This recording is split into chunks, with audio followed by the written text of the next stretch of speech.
नमस्कार आणि hi hello, मी श्रिया आपल्या सगळ्यांचं स्वागत करते आहे माझ्या शोमध्ये म्हणजेच चाय विथ गप्पामध्ये।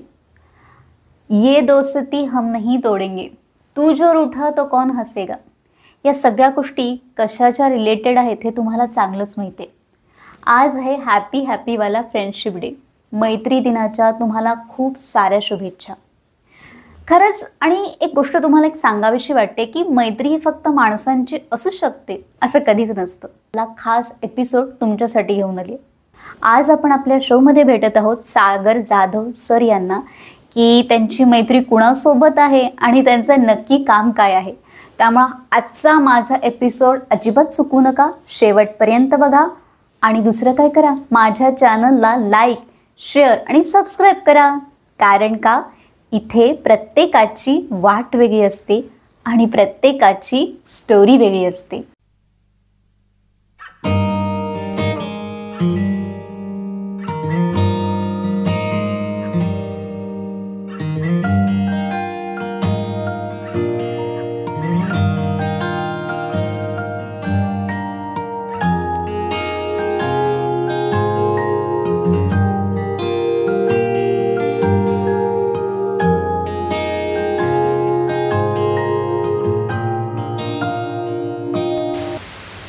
नमस्कार आणि हाय हॅलो, मी श्रिया आपल्या सगळ्यांचं स्वागत करते माझ्या शोमध्ये म्हणजेच चाय विथ गप्पामध्ये।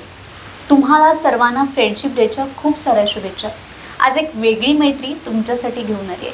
आज आपण आपल्या शोमध्ये भेटत आहोत सागर जाधव सर यांना आणि त्यांचं नक्की काय काम आहे या सगळ्या गोष्टी आज तुम्ही नक्की बघायच्या आहेत। सर, मनापासून वेलकम माझ्या शोमध्ये तुमचं आणि हॅपी फ्रेंडशिप डे तुम्हाला।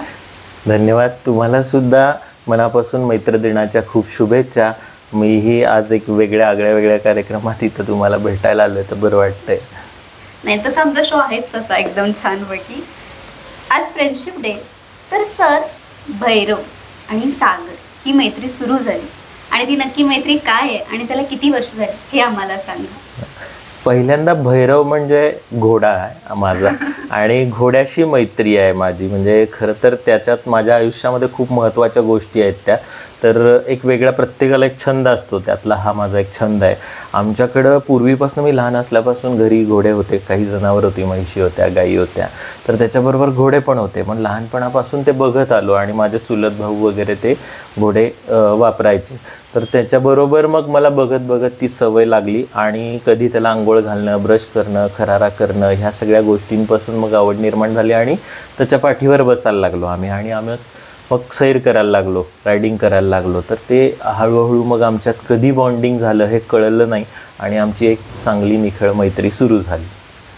नाही खरंच आहे आणि कधी लोकांना एकदम तो आश्चर्याचा धक्का बसला की ही पण अशी एक वेगळी मैत्री असू शकते आणि ती खरंच वाटते की तुम्हाला एक म्हणतात ना, एक चांगला मित्रच तुम्हाला चांगलं घडवू शकतो असं मला वाटतं। होय, चांगला खरं तर आपल्या आयुष्यात मित्राचं एक अमूलाग्र अनन्य स्थान आहे। त्याच्यामध्ये खूप महत्त्वाचं आहे की तुमची मैत्री कुणाबरोबर आहे ह्याला काय अर्थ नसतो। कारण का आपण जेव्हा एक्सप्रेस होतो, एका प्रत्येक जीवाला एक्सप्रेस होताना आपल्या एकमेकांच्या भावना कळाल्या की आपण तिथं मोकळं होतो, रिकाम होतो। तसं आहे। मला हळूहळू घोडेस्वारी आवडायला लागली आणि त्यातनं आपसुकच घरातच असल्यामुळं रोजच्या दैनंदिन कामामध्ये आम्ही घोड्याची सेवा करणं ह्या सगळ्या गोष्टी करत मग मला रोजची सवय लागली। ते खरारा केल्याशिवाय, त्याला ब्रश केल्याशिवाय, त्याला खायला दिल्याशिवाय मला चैन पडेना। म्हणजे प्रत्येक मुलं, कोणाला क्रिकेट आवडते, कोणाला काही आवडते, तर इतर खेळापेक्षा मला जास्त त्याच्याबरोबर राहणं आवडायला लागलं आणि मग आम्ही पुढं एकत्र गोष्टी करायला लागलो। त्यामध्ये सुरू झालं आमचा हा प्रवास मैत्रीचा। नाही, ही मैत्री कशी झाली हे समजलं, पण हॉर्स रायडिंगची गोडी कशी लागली आणि तो पहिला अनुभव कसा होता हॉर्स रायडिंगचा? हॉर्स रायडिंगची गोडी कशी लागली इन द सेन्स, सुरुवातीला काहीच माहीत नव्हतं असं काय गेम असतो, काय असतं। कुठंतरी टी व्हीवर पिक्चरमध्ये आम्ही रेसिंग बघायचो। सुरुवातीला काय झालं, आमच्या घरी बैल असायचे आणि त्या दोघांना म्हणजे वेगवेगळ्यांना एकत्र घोडागाडी ही शर्यत सुरू झाली आणि या शर्यती माध्यमातून लोकांमध्ये क्रेज असायला लागायची की हे कोण करते। मग त्यामध्ये घोड्यांची पण शर्यत असायची आणि तिथं सुरुवात झाली की त्या घोड्यावर हलक्या वजनानं हलका असणारी व्यक्ती बसायला पाहिजे. तर तिथं मग आम्हाला बसवलं जायचं आणि मग शर्यत सुरू व्हायची आणि तिथून त्या एक्साइटमेंटची आणि त्या क्रेजची आवड निर्माण झाली. पण ती हळूहळू पुढं गेल्यानंतर कळायला लागलं की हा एक चांगला गेम पण आहे. म्हणून मग त्याच्या दृष्टीनं जसं शिक्षण घेत घेत घेत त्याच्याबद्दल पण माहिती घ्यायला लागलो आणि हॉर्स रायडिंग हे म्हणजे घोडसवारीवरनं हॉर्स रायडिंगमध्ये आलो आम्ही आणि सुरू झालं तो प्रवास. म्हणजे घोडसवारीतनं हॉर्स रायडिंगमध्ये त्याचे वेगवेगळे पैलू, त्याचं शिक्षण, वेगळे गेम्स हे सुरू होतात. असा हॉर्स रायडिंगचा प्रवास सुरू झाला. वेगवेगळे मग मार्गदर्शक भेटले नाहीत. कोल्हापुरात तसं पूर्वी खूप इतिहास होता कोल्हापुरात. म्हणजे कोल्हापुरात शाहू महाराजांचं अनेक ठिकाणी परिस्पर्श झालाय. तसं शाहू महाराजांनी घोड्यांचं ब्रीडिंग सुरू केलं होतं. जसं त्यांनी चित्त्यांचं बाकी सगळे ब्रीडिंग केलं, त्यात घोड्यांचं पण ब्रीडिंग सुरू केलेलं सोनतळीला. तर त्याबरोबर महाराजांनी रेसकोर्स सुरू केला होता आणि त्यांच्या नंतरच्या पिढीमध्ये अक्कासाहेब महाराज, राजाराम महाराज यांच्या काळात आपल्याकडे कोल्हापुरात रेसकोर्स नाका म्हणतात, तो जो पूर्ण रेसकोर्स होता. या संदर्भात ऐतिहासिक गोष्टींची मला आवड होती म्हणून मग मी त्याकडे ओढलो गेलो आणि शिकायला लागलो घोडसवारी. अशी सुरुवात झाली माझी हॉर्स रायडिंगची. मला आपल्याशी मगाशी बोलताना शिकण्याचा तुझा एक किस्सा होता, तो पण आमच्यासोबत मला वाटतं नक्की शेअर कर. तो एक किस्सा खूप चांगला होता. म्हणजे काय व्हायचं, आमच्याकडे ती जनावरं होती त्यामुळे आम्ही रिघामा माळ आहे तो निलावात घ्यायचो गवतासाठी. आणि तो निलावात घेतल्यानंतर एक मेंढपाळ यायचा आमच्याकडे चरवायला, त्याला धनगर म्हणतात. तर ते धनगर यायचा आणि मग त्याला तिथं आम्ही चारू द्यायचो नाही का, आता आमच्या जनावरांना गवत पाहिजे, घोड्यांना गवत पाहिजे म्हणून. तर तो रिक्वेस्ट करायचा आणि मग त्याच्याबरोबर घोडा असायचा एक. तर मला घोड्यावर बसायचं असायचं कारण का हा घोडा आहेच, पण वेगवेगळ्या घोड्यांवर बसायची मला उत्सुकता असायची कारण का आपल्याला ते स्किल यायला पाहिजे म्हणून. तर मग त्याला सायकल शिकायची असायची आणि मलाकडे शाळेत सायकल होती घरातली, की मी सायकल फिरवायचो. तर त्याला सायकल शिकायची असायची आणि मला घोडा, म्हणजे काहीतरी वेगळं असं मजा होती. आत्ता कळते, तेव्हा काही कळत नव्हतं. तो म्हणायचा की तू मला जर सायकल देणार असशील तर मग मी तुला घोडा देतो. मग घोडा त्याचा मी घ्यायचो आणि माझी सायकल त्याला देऊन टाकायचो. आमच्या इथं जवळ एक ITIचा माळ आहे, त्या माळामध्ये. आणि मी दिवसभर घोडा फिरवणार. तो सकाळी आला की 6 वाजेपर्यंत तिथंच, ते लोक तिथंच राहायचे. बरोबर आहे, आमचं घर तिथं. मग मी घरी जाऊन घोडा म्हणजे जेवढा पाहिजे तेवढा फिरवायचा आणि त्याला नेऊन द्यायचा आणि मग घेऊन जायचा. आणि त्याच्या बदल्यात तो आमच्या त्या कुरणात त्याच्या बकऱ्या चरवायच्या. त्याचा एक अजून एक फायदा आम्हाला व्हायचा, त्यांच्या त्या लेंड्या पडायच्या, त्यानं खूप चांगलं गवत यायचं. हा एक फायदा होता, पण आम्ही दुसरा पण फायदा करून घेतला. आणि मला असं वाटतं की त्या बालबुद्धीला किंवा त्या वयाला तो एक थ्रिलिंग वाटत असेल. होय, ती खूप मस्त अनुभव होत असेल. घोडसवारी हे थ्रिलिंगच आहे, इतकं सोपं नाही आहे. म्हणजे बऱ्याच लोकांना असं वाटतं की काय पाठीवर तर बसायचं असतं आणि जायचं असतं, पण मला असं वाटतं की प्रत्येकाने एकदा घोड्याच्या पाठीवर इंडिव्हिज्युअल वैयक्तिक बसून बघा, कुणी धरलं नाही पाहिजे, मग समजेल की किती भीती वाटते. आणि घोडसवारी शिकणं हा महत्वाचा मुद्दा आहे की धाडस आणि निर्णय क्षमता ही खूप चांगली बनते तुमची. चांगली बनतेच, कुणीही शिकायला तिथंही येतं तर त्याची बनते. आणि फिजिकल फिटनेस तर प्रश्नच नाही. खरंय खरंय. आता एक ह्याच्यावरनच आपण आता तुझा किस्सा ऐकला तर त्याच्यावरच एक पुढचा प्रश्न विचारते की असं म्हणतात की हॉर्स रायडिंग हे जरा श्रीमंताचा खेळ आहे, तर याच्याबद्दल तुम्हाला काय वाटतं? खरं तर हॉर्स रायडिंग हे कुणीही करू शकतं, पण घोडे सांभाळणं किंवा तो गेममध्ये पुढं जाणं त्याच्यामध्ये करिअर आहे. हॉर्स रायडिंगमध्ये वेगवेगळ्या स्टेप आहेत, त्याला नियम अटी आहेत. म्हणजे बऱ्याच लोकांना माहीत नसतं की हा घोडेवाल्यांचा खेळ आहे किंवा असं काही नाही आहे. ऑलिम्पिक लेवलचा हा गेम आहे. आणि दुसरी गोष्ट, ऑलिम्पिक पर्यंत तुम्ही जाऊन पदकं मिळवू शकता. 2-3 वर्षापूर्वीच एक माझं आता नाव लक्षात नाही आहे, पण त्यांना ब्रॉन्झ मेडल मिळालंय हॉर्स रायडिंगमध्ये. इक्वेस्टेरियन असा शब्द आहे, तुम्ही ते सर्च करू शकता, माहिती घेऊ शकता. त्याच्यामध्ये अनेक लोक सहभाग घेऊ शकतात, पण ते काय हल्लीच्या ह्या 21व्या युगात थोडीशी महागाई वाढली आहे आणि घोडा ठेवणं सगळ्यांना शक्य नाही. पण रायडिंग शिकणं सगळ्यांना शक्य आहे. हॉर्स रायडिंग त्यांनी शिकावं. त्या महत्वाच्या 4-5 गोष्टी आहेत. त्या कशासाठी आहेत? एक, तुमच्यामध्ये धाडस निर्माण होतं, निर्णय क्षमता निर्माण होते, तुम्हाला फिजिकल फिटनेस चांगला राहतो. आणि नेहमी हे सकाळी खूप लवकर किंवा संध्याकाळच्या वेळेत असतं आणि एका वेगळ्या म्हणजे जनावर आपण कधी त्याच्या जवळ जात नसतो. हल्लीच्या मुलांना प्राणी माहीतच नाही. कुठे ते बाहुल्या मिळतात ना, ते टेडी मिळतात, त्यामध्येच फक्त प्राणी माहिती आहेत. बाकी पुस्तकात बघतात तेवढेच, ओरिजिनल प्राणी बघितले नाहीत. आमच्या लहानपणी वगैरे आमच्याकडे सगळे होते, आम्ही फक्त हत्ती पाळला नाही, बाकी मॅक्झिमम सगळे प्राणी पाळले. तर तसं हॉर्स रायडिंग हा श्रीमंतांचा गेम म्हटलं जातं, तर थोडं कॉस्टली आहे इकॉनॉमिकली. म्हणजे घोड्याला 600 रुपये तरी मिनिमम दिवसाला खर्च येतो एक घोडा ठेवायचा. 10x10ची जागा, ह्या सगळ्या गोष्टी पाहिजेत. पण तुम्ही जर ठरवलं तर तुम्ही ठेवू शकता. कुणालाही काही अशक्य नाही आहे आपल्या आयुष्यामध्ये, ते करू शकतात. थोडा वेळ लागतो त्या गोष्टी करतात. पण ज्यांना शक्य आहे त्यांनी घोडा न ठेवता कुठेही हॉर्स रायडिंग स्कूल आहे तिथं जाऊन हॉर्स रायडिंग मुद्दाम शिकावं. महाराष्ट्रातल्या प्रत्येक व्यक्तीला, स्त्री आणि पुरुषांना, आपल्या इतिहासात पण आहेत जे राजे रजवाडे राण्या होत्या. ताराराणींचा आपल्याकडे कोल्हापुरात पुतळा आहे, तो घोड्यावरचा. बरोबर आहे. तर त्या सगळ्यांनी घोडसवारी शिकली पाहिजे. जेव्हा तुम्ही घोडसवारी शिकाल तर तुमच्या आयुष्यात काय बदल झालाय हे तुम्ही नंतरच म्हणजे तुम्ही अनुभवाल.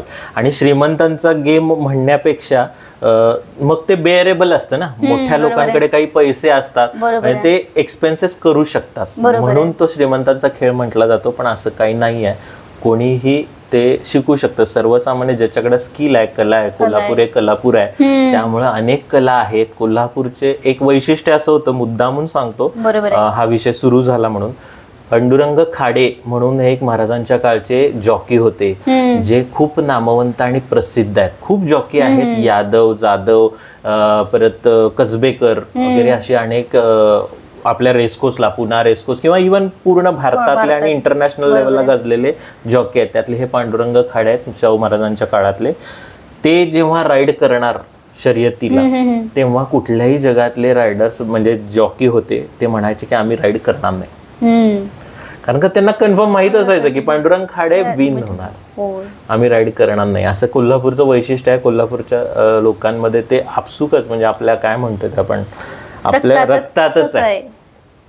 तर ते असं आहे. आणि त्यानंतर बरेचसे झाले कसबेकर, आता 2-3 अजून जॉकी आहेत आपल्याकडं, खाडे म्हणून आहेत दुसरे, आणि ते आता रिटायर आहेत पण ते काम करतात. आता इथं संजय घोडावतला ते कसबेकर म्हणून आहेत, ते रायडिंग करतात. तर ते करू शकतो आणि इंटरनॅशनल लेवलला आपण पार्टिसिपेट करू शकतो. इक्वेस्टेरियनमध्ये सुरुवातीला जिमखाना इव्हेंट्स आहेत त्याच्यामध्ये, आणि आता हल्ली राष्ट्रपतींच्या जे ताफ्यात घोडे आहेत तिथंही तुम्हाला हॉर्स रायडिंग हे कंपल्सरी आहे. क्लास 1 ऑफिसर्सना सगळ्यांना हॉर्स रायडिंग कंपल्सरी आहे. NDAतल्या ऑफिसर्सना हॉर्स रायडिंग कंपल्सरी आहे.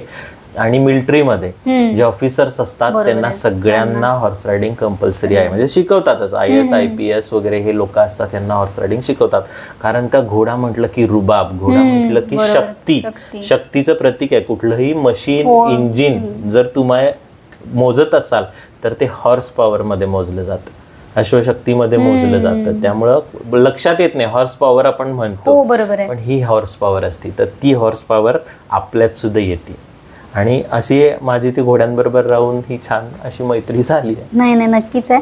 आणि मला यावर एक ऍड करू वाटतं की आपण असं म्हणे घोडा हे बेलगामचं प्रतीक आहे, तर त्याच्यावर आपण कंट्रोल करू शकतो. हा बरोबर, म्हणूनच मगाशी मी म्हटलं की अश्वशक्तीमध्ये मोजलं जातं, त्याच्या पुढे कुठलंच मोजमाप एकक नाही आहे जे शक्ती मोजायचं. त्याचा फक्त आपण बेलगाम गोष्ट आहे, त्याच्यावर बसून माणसामध्ये एवढी ताकद आहे की तो हे करू शकतोय, म्हणजे माणूस त्याच्यावर कंट्रोल करू शकतोय. आणि एकमेव अशी घोड्याला, पूर्वी इतिहासात खूप गोष्टी आहेत घोड्याबद्दलच्या, पुराण काळापासून, जसं म्हणजे समुद्र मंथनातनं घोडा आलाय. गाय आणि घोडा हे समुद्र मंथनातनं आलेत, कुठेही जन्म नाही झाला त्यांचा. तर त्याच्यामध्ये घोड्याला सुरुवातीला पंख होते, म्हणजे घोडा हवेत उडायचा पण आणि जमिनीवर पण चालायचा. काही कालांतरानं घोडा खूप थकायला लागला, खूप वापर करायला लागले त्याचा, म्हणून त्यानं विनंती केल्यानंतर त्याचे पंख छाटले गेले आणि घोडा फक्त जमिनीवरच चालायला लागला. तर इतकी त्याच्यामध्ये ताकद आहे घोड्यामध्ये, कंटिन्युअसली काम करू शकतो. शक्यतो घोडा कधी जमिनीवर झोपत नाही. थकल्यानंतर सगळेच प्राणी विश्रांती घेतात, रात्री ते विश्रांती घेतात, नाही असं नाही, झोपतात, पण पूर्ण झोपतात खाली. असे थकून जसे बसतात किंवा इतर जनावर खाऊन बसतात तसं घोडा कधीच बसत नाही. आणि दुसरी गोष्ट म्हणजे घोड्यांचं एक वैशिष्ट्य सांगतो, घोडा अत्यंत प्रामाणिक बरोबर आहे. तुमच्यावर जीव लावतो. घोड्याला 6th सेन्स खूप चांगला असतो. त्याला बोलता येत नाही फक्त, पण तो त्याच्या डोळ्यातनं व्यक्त होतो, त्याच्या शरीरावरच्या हावभावावरनं तो व्यक्त होतो. दुसरी गोष्ट, तुम्हाला तो ओळखतो वैयक्तिक, प्रत्येकाची ओळख सेपरेट ठेवतो. त्याला स्मेलची कपॅसिटी खूप चांगली असते, वासाची. तो तुमच्या वासावरनं ओळखतो आणि तुमच्या त्या जवळ गेल्यानंतरच्या हावभावावरनं फील करतोय की हा माझा मित्र आहे, हा माझा वापर करणार आहे किंवा हा मला त्रास देणार आहे. हे घोडा तुम्हाला ओळखतो. इतका सुंदर आहे घोडा आणि तो तुम्हाला जीव पण लावतो. कधी कधी घोड्याला असं वाटलं की नाही आवडत हा व्यक्ती मला, तर त्याला कधीच ऍक्सेप्ट करत नाही. बरोबर आहे. अशा अनेक गोष्टी आहेत. त्याच्यामध्ये वेगवेगळ्या ठिकाणी मी इथं प्रयत्न पण केले म्हणजे डेव्हलप करण्यासाठी. त्या गोष्टी पण आहेत. बरोबर आहे. आणि मला ह्याच्यावर आता एक पुढचा नेक्स्ट प्रश्न विचारायचा आहे की ह्यासाठी तू एक स्कूलही चालवतोस, तर त्याबद्दल आम्हाला सांग. हॉर्स रायडिंगच्या बाबतीतलं एक स्कूल म्हणजे आता मी तिथं ॲज अ हॉर्स ट्रेनर, म्हणजे सुरुवात माझी रेसिंग हॉर्स फक्त घोडेसवारी इथून झाली, पण तिथून पुढे ॲडव्हान्स ट्रेनिंग ह्या सगळ्या गोष्टी करत करत वेगवेगळ्या ठिकाणी पुणा रेसकोर्समधून जिथं चांगलं ॲडव्हान्स ट्रेनिंग दिलं जातं अशा ठिकाणी, पुण्यासारख्या ठिकाणी जाऊन मी चांगलं ट्रेनिंग घेतलं, इक्वेस्टेरियन म्हणजे काय समजून घेतलं आणि त्या खेळाचा प्रचार प्रसार करण्याचं ठरवलं. म्हणजे मला आवडतंय आणि हा डेव्हलप करायचा वेगळा गेम आहे आणि तो गरज आहे आयुष्यात त्याची. तर आणि मुळात दुसरी गोष्ट, आपल्या मगाशी म्हटलं तसं कोल्हापूर हे कलापूर आहे, तर कला आहे आणि मुलांमध्ये हे स्किल आहे. इथून आपण जायला पाहिजे तिकडं पुढं. तर म्हणून मी प्रयत्न करायला सुरुवात केली, याच्याबद्दल माहिती घेतली, जिथं वाचता येईल करता येईल. तर त्यामध्ये मला संधी मिळाली पहिल्यांदा ती कनेरी मठला. कनेरी मठला गुरुकुल सुरू केलं आणि तिथं 14 विद्या 64 कला शिकवल्या जातात. त्यामध्ये 14 विद्यांमध्ये पहिली विद्या ही अश्वविद्या असते. तर ती अश्वविद्या आणि अश्वशाळा, अश्वविद्या म्हणजे सगळं आलं त्यामध्ये. घोड्याचा जन्मापासनं ते घोडा रायडिंग सगळ्या गोष्टी प्रवासात वापरलं जायचं, तर ती अश्वविद्या शिकवण्याचं मला वेळ मिळाली आणि इव्हन त्याची अश्वशाळा बांधणं, त्यांची वेगवेगळ्याची व्यवस्था करणं, इथंपर्यंत सगळं शिक्षण द्यायची मला संधी मिळाली. तिथून दुसरं मग मी अनेक ठिकाणी प्रचार केला. कोल्हापूरमध्ये कोल्हापूर इक्वेस्टेरियन असोसिएशन आहे, तर त्यामध्ये 3 वर्ष सलग काम करता आलं, सदस्य म्हणून काम करता आलं. आणि कोल्हापुरात फक्त घोडसवारी आणि रेसिंग एवढं मर्यादित नाही, तर ते इक्वेस्टेरियनमध्ये सुद्धा तुम्ही पार्टिसिपेट करू शकता. त्याच्यामध्ये शो जम्पिंग आहे, शॉर्ट जम्पिंग आहे, ह्या सगळ्या गोष्टी आहेत. आणि ऑलिम्पिक लेवलला तुम्ही शो जम्पिंगला जाऊ शकता. ड्रेसाज हा एक तुमचं पोस्चर आणि स्ट्रक्चर नीट आहे आणि तुम्ही प्राण्याशी किती कनेक्ट आहात, हा ड्रेसाज म्हणून एक गेम आहे, त्याच्यामध्ये सुद्धा तुम्ही पार्टिसिपेट करू शकता. म्हणून मग हे स्कूल लेवलला डेव्हलप झालं. मग काय होतं, सुरुवातीला मागच्या 10 वर्षात ट्रेंड आला, म्हणजे बाहेरच्या मोठ्या शहरांमध्ये होतं, माहिती होतं. आणि ते जसं मगाशी आपण म्हणलो श्रीमंताचं गेम, तर काही एक विशिष्ट क्लास असते करायचा, वापरायचा, कारण त्यांना ते बेरेबल होतं. पण नंतर मी असं ठरवलं की सर्वसामान्य लोकांपर्यंत हे पोहोचवायचं. आणि मग मी सुरुवात केली, छोटे घोडे घेऊन, जे शक्य आहे त्यांना घेऊन, फ्री देऊन सुरुवात केली आणि स्कूलिंगना सुरुवात केली. मग कात्यानी जवळ आमच्या घरी घोडे होते, तर त्यांचा एक वेगळा उपयोग म्हणून मी रायडिंग सुरू केलं 2005 तेव्हा. आणि मग कात्यानीला पिवळ्या वाड्यात एक स्कूल होतं, त्या स्कूलमध्ये आम्ही साई इंग्लिश काहीतरी असं स्कूल होतं, त्याच्याकडे आम्ही सुरू केलं. त्यांना दर शनिवार रविवार आम्ही रायडिंग शिकवायला लागलो अत्यल्प कमी खर्चामध्ये. तिथून पुढं मग इथं एक नाळे कॉलनीत स्कूल होतं, त्याचं पण नाव साई इंग्लिश मिडियम स्कूल होतं. त्या स्कूलमध्ये आम्ही दर शनिवार रविवार मुलांना 1 तासासाठी रायडिंग शिकवायला लागलो, म्हणजे ओळख व्हायला लागली. आणि नंतर मग मी कॅम्प अरेंज करायला लागलो उन्हाळ्याच्या सुट्टीत, दिवाळीच्या सुट्टीत. आणि ते फक्त हॉर्स रायडिंग असं नाही, एक्साइटमेंट असती. हॉर्स रायडिंग म्हटलं की खूप मुलं येतात, पालक येतात, आणि हल्ली प्रत्येकाला एकच मुलं आहे, त्या मुलाला सगळं शिकवायचं असतं. म्हणजे त्याला काय आवडते हे बघत नाही, त्याला सगळं शिकवायला जातात. आणि ते मग या सुट्टीत मी त्याला क्रिकेट शिकवलं, तर या सुट्टीत मी त्याला हॉर्स रायडिंग शिकवणार. मग अशी मुलंही येतात. माझ्यासाठी ती संधी होती, त्यामुळे मी दिवाळीत आणि मे मध्ये दोन्ही वेळेला कॅम्प अरेंज करतो. त्याच्यामध्ये मी योगा शिकवतो, वेगवेगळ्या गेम्स, फुटबॉल आहे, क्रिकेट सोडून मला क्रिकेट नाही आवडत, स्पष्टच सांगतो, कारण का तो फिजिकल फिटनेस, खरं तर श्रीमंतांचा गेम क्रिकेट आहे, पण ते लोक कोणी खेळत बसतं आणि आपल्या आयुष्यातला वेळ वाया घालवतं. आपल्या घरातला क्रिकेट प्रेमी तुझ्यावर चिडतील असं वाटतंय आता. काही होणार नाही, काही होते त्याच्यात. क्रिकेट शक्य म्हणजे ज्यांना आवडतं ते करू देत, न प्रॉब्लेम. म्हणजे खरं तर आयुष्यात जे आवडते तेच करावं प्रत्येकानं, आणि त्यामध्ये मोठं यश मिळतं. मुळात ते असं सुरू झालं आणि स्कूलिंग मग मी करायला लागलो, सगळ्यांना शिकवायला लागलो. वेगवेगळी मुलं शोधून त्यांना रायडिंग शिकवायला लागलो. त्याच्याबरोबर योगासनं, फुटबॉल आणि हे सगळे कॅम्पमध्ये घ्यायला लागलो. असे जवळजवळ 15-20 का दरवर्षी 2 कॅम्प माझ्या अरेंज असतातच. आणि त्या माध्यमातून मी आता गारगोटीला एक गुरुकुल आहे तिथं शिकवलं. सव्यासाची गुरुकुल म्हणून युद्धकुलाचं गुरुकुल आहे, त्यांना सुद्धा अश्वविद्येतला काहीच माहित नव्हतं, तर ते मी सुरुवात केली तिथं घोडसवारीची. त्यांच्याकडे तबेले बांधणं, तबेल्याचे साईज, ह्या सगळ्या गोष्टींमधून तिथून मी ते 2 वर्ष डेव्हलप केलं. कोविडमध्ये एक ती संधी, आणि ते देशसेवा म्हणून ते करतात काम असं त्यांनी मला सांगितलं होतं. पण मग त्यामुळं मी त्यांना जॉईन झालो आणि त्यांच्याकडे डेव्हलप केलं. आणि सगळ्यात शेवटी आता मी सोनतळीला हॉर्स रायडिंग स्कूल म्हणून शाहू स्कूलला जॉईन झालोय. तर त्या स्कूलमध्ये आता आम्ही म्हटल्या जवळजवळ 25 मुलं आम्हाला जॉईन झाली हॉर्स रायडिंग करायला. आणि त्याचं खरं तर हे वेळ आहे ते आम्ही जे मागच्या 6-7 वर्षात बरेच लोक आहेत, प्रशांत सुर्वे म्हणून आहेत, आणि बरेच लोक आहेत. मालोजीराजे आता इक्वेस्ट्रियन असोसिएशनचे प्रेसिडेंट आहेत. तर शाहू महाराजांनी आम्हाला ती जागा दिली कोल्हापूर इक्वेस्ट्रियन असोसिएशनला, फ्री ऑफ कॉस्ट, तुम्ही इथं कार्यक्रम करा तो म्हणून. आणि मग तिथं 3 वर्ष रॉयल इक्वेस्टेरियन हॉर्स शो आपण अरेंज केला. म्हणजे मी त्या सदस्य होतो त्या कोल्हापूर इक्वेस्टेरियन असोसिएशनचा.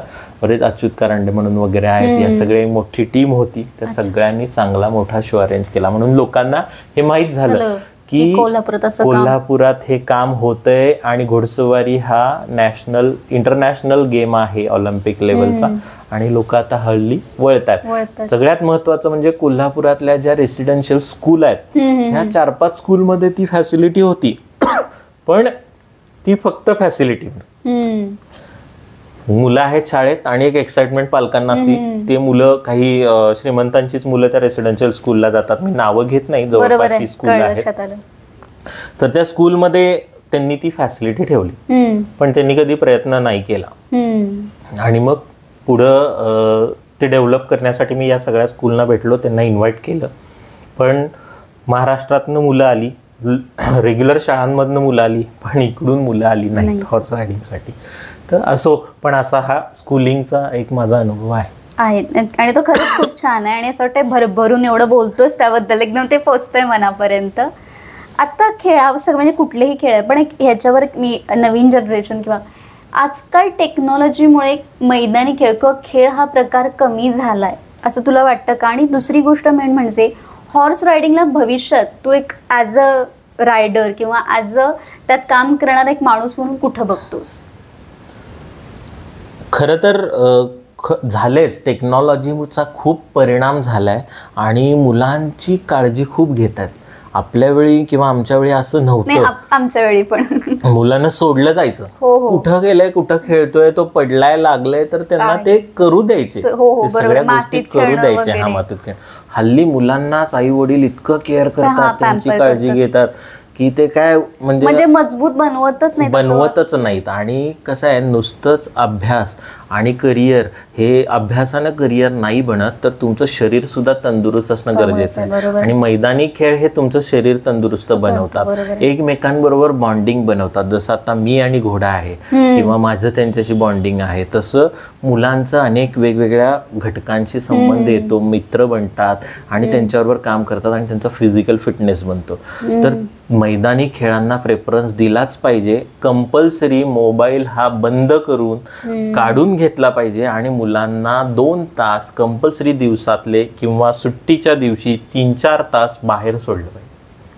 त्यांना धडपडू दे, पडू दे, उठू दे. ह्या सगळ्या गोष्टी केल्यानंतर त्यांना सेल्फ कॉन्फिडन्स येतो आणि हे केल्यावर हे होतंय किंवा हे खेळ आहेत त्याच्यामध्ये सराव होतो, तंदुरुस्त होतं शरीर, तंदुरुस्त अनेक उठ बस बऱ्याच गोष्टी केल्या जातात आणि श्वासाची, शरीराची काम होतं आणि शरीर तंदुरुस्त बनतं. घरात बसून ती मुलं एका खुर्चीवर, मग आजार निर्माण व्हायला लागले हल्ली, मानेचे, पाठीचे, कमीत कमी हाडही कमकुवत झाले, लगेच पडलं की लगेच फ्रॅक्चर असं होतं. मला तर आठवत नाही, मी तर इतके गुडघे फोडून घेतलेत. सायकल मुलं आता हल्ली शिकत नाही, ते चाकं जोडून 4-4 जण धरून सायकल शिकवतात. मग ते रोडला चालवताना त्यांना नाही जमत, म्हणजे इनकॉन्फिडन्स असतात. म्हणजे खूप मोठी झालेली मुलं सुद्धा इनकॉन्फिडन्स होतात. बेसिक गोष्टी माझं तर मत आहे की स्विमिंग, हॉर्स रायडिंग, सायकलिंग, खेळांचं महत्व, ग्राउंडवरचे खेळ म्हणजे सगळे खेळ मुलांनी त्यांच्या लहान वयात खेळलेच पाहिजेत. शरीराला व्यायामाची गरज असते. जसं आपण खातो तर ते जिरवण्यासाठी म्हणजे कॅलरीज खर्च करण्यासाठी शरीराला व्यायामाची गरज असते. म्हणून कंपल्सरी प्रत्येक मुलानं खेळ हे खेळले पाहिजेत. चूज करा, तुम्हाला जे आवडतंय ते खेळायला सुरुवात करा असं आहे. आणि त्याच्यामध्ये हे मग मी असं म्हणतोय की मगाशी सांगितल्याप्रमाणेचे 4 खेळ आहेत, स्विमिंग, हॉर्स रायडिंग, रनिंग किंवा फिजिकल फिटनेस. आता काही व्यायामाच्या गोष्टी आहेत, ह्या करायलाच पाहिजेत. आणि संधी म्हटलं पुढं आपण हा जर गेम डेव्हलप करायचा आहे असं आपण ठरवतोय, तर मी तर माझ्या आयुष्यभर मी ठरवलंय, मी एक ते व्रतच घेतलंय की घोडसवारी ही डेव्हलप करायचीच. आणि कालांतरानं कोल्हापुरात मी बनवणारच आहे. तर एक चित्र असेल की चांगले घोडसवार आपल्याकडून कोल्हापुरातनं ते गेम, इक्वेस्टेरियन गेम प्रेझेंट करतील असं माझं एक एम आहे आणि स्वप्नही आहे. स्वप्न आहे, बरोबर. नाही, नक्कीच मला असं वाटतं की हे स्वप्न नक्कीच पूर्ण होईल. आणि कधी कधी म्हणतो ना, जर आपण खूप प्रामाणिकपणे प्रयत्न करत असो तर त्याचं नक्की फळ आपल्याला मिळतं. असं मला वाटतं की हे तुझं जे स्वप्न आहे ते लवकरच पूर्ण होईल असं मला नक्कीच वाटतं. होय, म्हणजे खरं तर काम पूर्ण करायचं असेल किंवा एखाद्या गोष्टीचा ध्यास घ्यायचा असेल तर फळाची अपेक्षा न करता तुम्ही कार्य करत राहिला तर ते काम हे एका विशिष्ट पातळीला जाऊन पोचतंच. त्याची पोचपावती तुम्हाला नंतर मिळतेच आणि ते इतिहासात राहील असं घडतं काम. या सगळ्या गोष्टींमध्ये अजून काही महत्त्वाच्या 2-4 गोष्टी सांगायच्या राहिल्या, त्या मी मुद्दाम शेवटी, खरं तर ह्या सुरुवातीच्या गोष्टी होत्या पण आठवल्या म्हणून सांगतो. तर अश्वविद्या ही पूर्वीपासून सुरू आली. गुरुकुल परंपरेत अश्वविद्या पहिली शिकवली जायची, कारण का ते पहिलं दळणवळणाचं साधन होतं. त्याच्यानंतर वापरला गेला तो घोडा आपल्या इमेजसाठी, म्हणजे राजेरजवाड्याने वेगवेगळ्या पद्धतीनं, म्हणजे राजानं वापरायचा घोडा वेगळा, सैनिकानं वापरायचा घोडा वेगळा आणि आपले सेनापतीनं वापरायचे घोडे वेगळे, असे वेगवेगळे घोडे असायचे.